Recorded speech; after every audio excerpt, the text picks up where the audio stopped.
Hello guys, आज म तपाईहरुको लागि एउटा युनिक भिडियो लिएर आएको छु जुन तपाईहरुले सिक्न सक्नुहुन्छ। यदि तपाईले कुनै पनि जीमेल आइडीको पासवर्ड बिर्सनु भएको छ भने अब तपाईले चिन्ता लिनु पर्दैन। म तपाईहरुको लागि यो भिडियो लिएर आइसकेको छु। यदि तपाई कुनै पनि जीमेल आइडीको पासवर्ड बिर्सनु भएको छ भने अब तपाईले सजिलैसँग जीमेल आइडीको पासवर्ड पत्ता लगाउन सक्नुहुन्छ। त्यसको लागि तपाईले मेरो यस भिडियोलाई सुरुदेखि अन्तिमसम्म हेर्नु पर्ने हुन्छ।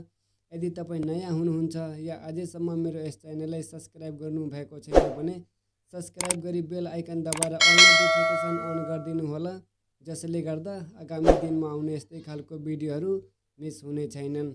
नमस्कार, म रवि चौधरी। स्वागत छ तपाईले आजको यस कार्यक्रममा। ल साथीहरू, टपिक सुरु गरौँ। त्यो भन्दा पहिला तपाईले मेरो यस भिडियोलाई लाइक गर्नु भएको छैन भने लाइक गरिदिनु होला र साथीभाइहरूसँग शेयर पनि गरिदिनु होला।